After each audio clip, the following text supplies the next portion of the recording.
Hello, hello, hello, YouTube Nation. I'm trying to get this lighting together. It's still not working. I don't know. It's like I gotta lean it in or something. I gotta get it to work. We gotta get it cracking. Okay. I gotta get a ring light or something. We gotta fix it. But here we go.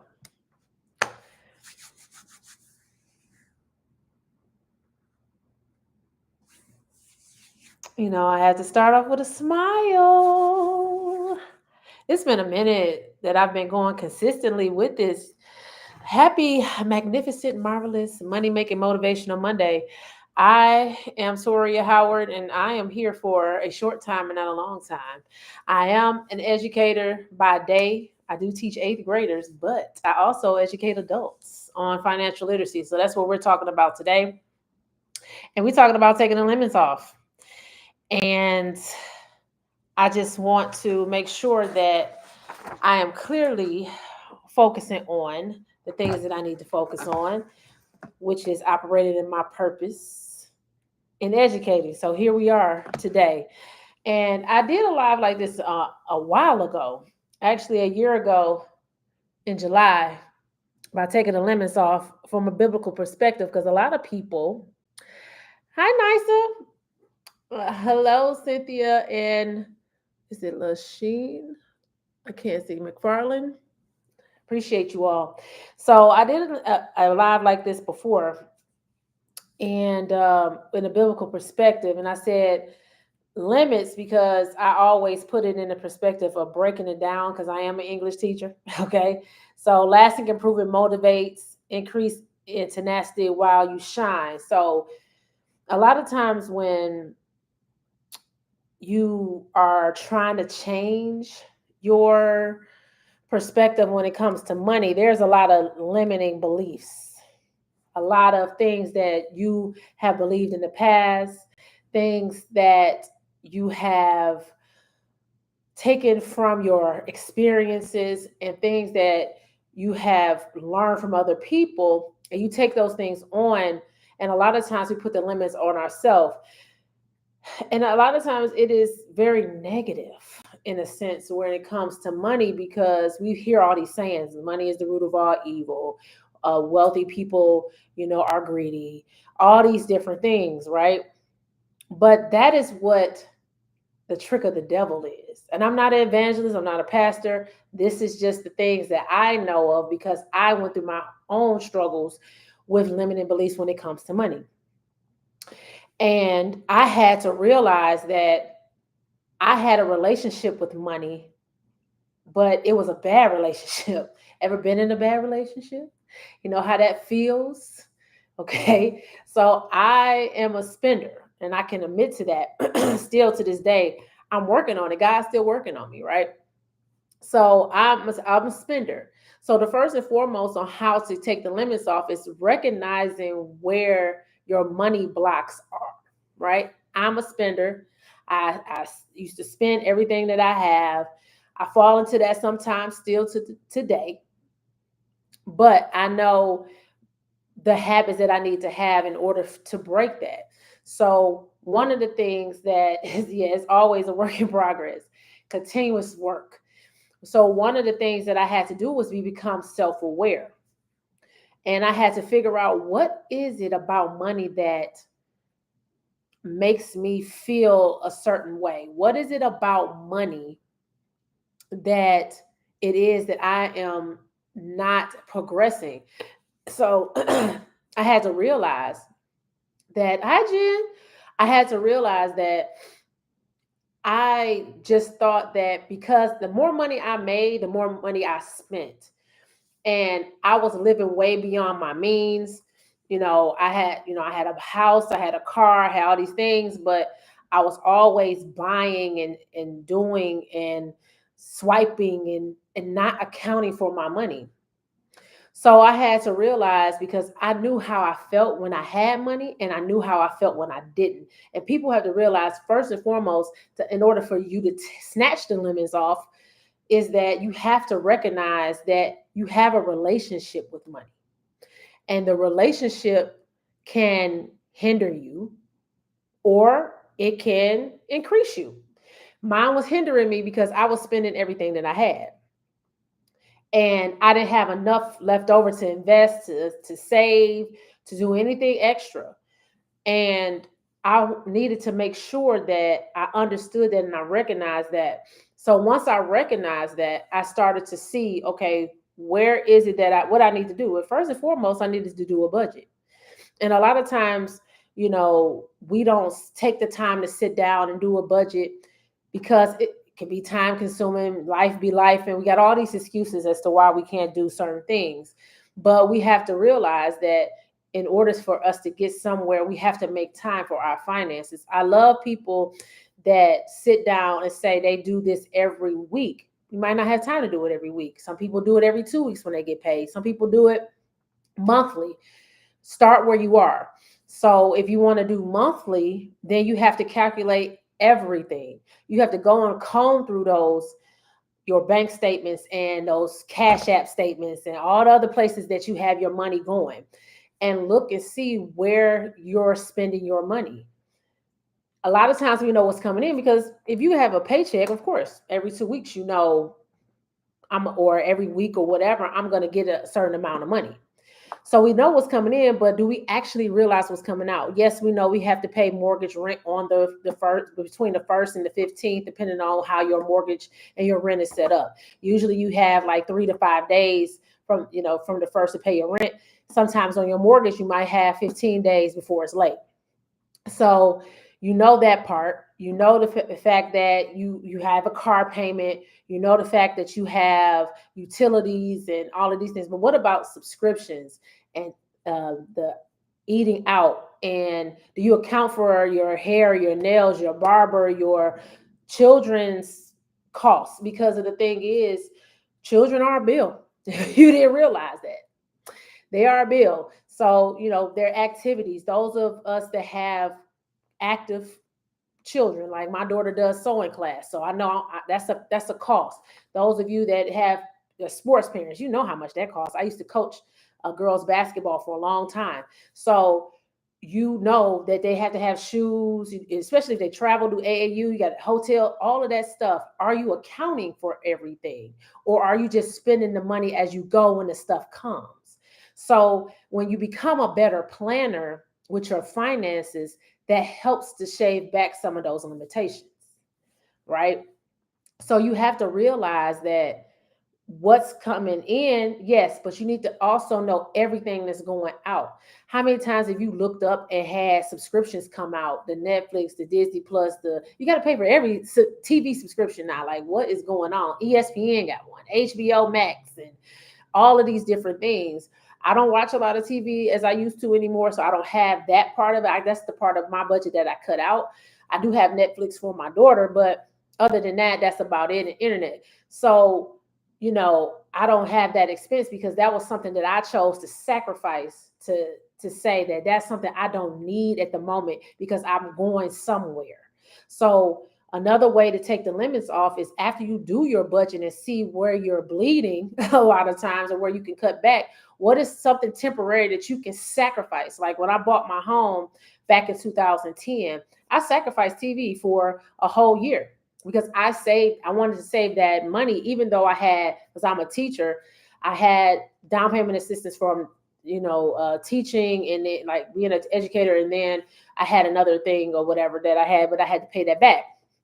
So I had 2 separate mortgages, but I still had to have money when I came to the closing table to show I was in good standing with the money that they were going to give me. Because a lot of times, because I am a real estate agent as well, a lot of times people have a misconception that, and there's a lot of falsehoods that are out here that, you can buy money with no credit and no money and doing all these things. You can in a sense, but you have to have one or the other. And that's the thing. So you can get all those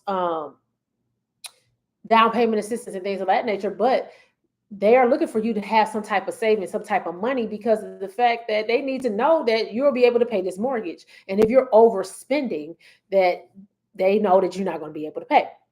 So I sacrificed that for a whole year, saved the money so I could buy my home. So when you're looking at your budget and you can see the things that you can sacrifice, I even sacrificed getting my nails done too, for a little bit, because I'm like, I can do a little bit of, now the pedicure I couldn't, but getting my nails done, I can sacrifice it. I can throw some, every now and then, keep them shaped up or whatever. So you just have to understand where you can let some things go in this moment when you're taking the limits off your finances. So that was for me. Maybe sacrifice for you is maybe not eating out as much. Because how many of you, or us, I should say, will buy groceries and still go out to eat? I've done it. So you have to understand. Um, yeah, I do enjoy the spend. Definitely enjoy the spend. It feels good, when you can go out and buy stuff, no buyer's remorse, right? It feels good to be able to buy, but just make sure that you understand once that bill comes, especially if you're charging it, it can strike up some anxiety and some fear. So just don't do too much. So taking the limits off is basically being transparent with yourself and freeing yourself from those old habits that you have. And a lot of people are not willing to do that at a certain point. Sometimes it takes a pain point for people to say, hey, I am ready for me to do this. I've had plenty of people, I've been doing and working with credit repair and financial literacy for almost 3 years now. And I've had people who, when I first started, who said they wanted to get started, are still coming to me asking for info, or people who started with me 2 and 3 years ago, basically saying, no, it's about to be, wait, I started in 2021, it's about to be 4 years. So I just had to think about that. But I've had people who started me back in 2021 just signing up now. So sometimes it takes a pain point for people to say enough is enough. But why get to that point where it's a pain point when you already know what you need? But it takes that, sometimes it takes that change in us to do it. But what was the pain point for me is when I was trying to buy 4 properties during the time when I started my real estate investment company with my partner, and I had bad credit. She had bad credit. I was a school teacher. She was a stay-at-home mom, so we didn't have any money. So we went out trying to get loans and things of that nature for our business and wasn't able to do it. I had like 12 inquiries. And the person that did say they were finances, because it was a good deal, it was 4 houses for $100,000 each. And it was all 3 bedroom, 2 bath at that. And it had tenants already in it. It was just a great deal. So they said they would do it, but we still had to come up with 40% of the money. We had to come up with 40% of the money for those homes, and we didn't have that. So what we decided at that point was I needed to make a change in my finances. So that was a pain point for me because of the fact that I could not do anything for my company. That broke my heart. So what I'm saying is, to take the limits off, first and foremost, you have to understand how to first and foremost examine your relationship with money. Secondly, doing a budget and seeing where your money is going out. Third is looking where can you sacrifice for a short amount of time in order for you to be able to get to where you want to go. And fourth, then making sure that you are ready to make that move and that change, because it has to be at the time in which where you are. So you have to start where you are.